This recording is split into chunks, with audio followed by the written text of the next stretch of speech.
প্রিয় দর্শক আসসালামু আলাইকুম। আপনারা কেমন আছেন প্রিয় দর্শক? আশা করি সকলে আল্লাহ তাআলার অশেষ রহমতে ভালো আছেন। তো প্রিয় দর্শক, আজকে আমি খুবই কার্যকরী ও উপকারী একটি ভিডিও নিয়ে আপনাদের মাঝে হাজির হয়েছি। তো প্রিয় দর্শক, আপনারা এই গাছটি দেখে অনেকে চিনতে পারছেন না। তো বন্ধুরা, যারা এই গাছটি দেখে চিনেন নাই, আসুন তাদের সাথে পরিচয় করে দেই। তো বন্ধুরা, এই গাছটির নাম হচ্ছে মটর কালাই। তো বন্ধুরা, এই মটর কালাই দিয়ে কিন্তু ডাউল তৈরি করা হয়। আমরা যে ডাউল বন্ধুরা তরকারি হিসাবে খাই, সেই ডাউল কিন্তু এই মটর কালাই থেকে হয়। তো বন্ধুরা, এই মটর কালাই কালাই বন্ধুরা ভিতরে দেখতে পারবেন ছোটো ছোটো গোল গোল করে বন্ধুরা কালাই থাকে।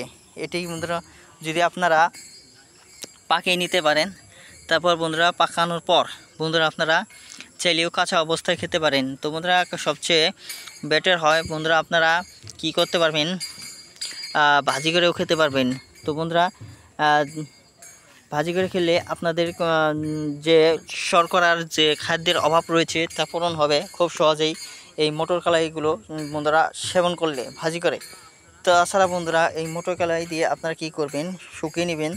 শুকানোর পর মটর কলাইগুলো শক্ত হলে তারপর বন্ধুরা আপনারা সেগুলো দিয়ে মাড়াই করে নেবেন। মাড়াই করে নেওয়ার পর বন্ধুরা দেখতে পারবেন বিচিগুলো আলাদা হয়ে যাবে। তারপর বন্ধুরা বিচিগুলো ভালোভাবে বিচির যে বন্ধুরা খোসা রয়েছে, সেই খোসাগুলো বন্ধুরা যে কোনো দিয়ে উড়িয়ে নেবেন বাতাসের মাধ্যমে।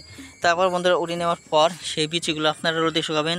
শুকানোর পর বন্ধুরা আপনারা কি করবেন, মেশিনের মাধ্যমে সেই বীজগুলো আপনারা কি করবেন বন্ধুরা বেটে বেটে নেবেন, ফাঁকি করে নেবেন, এবং সেই ফাঁকি দিয়ে কিন্তু বন্ধুরা আপনারা ডাউল হিসাবে খান।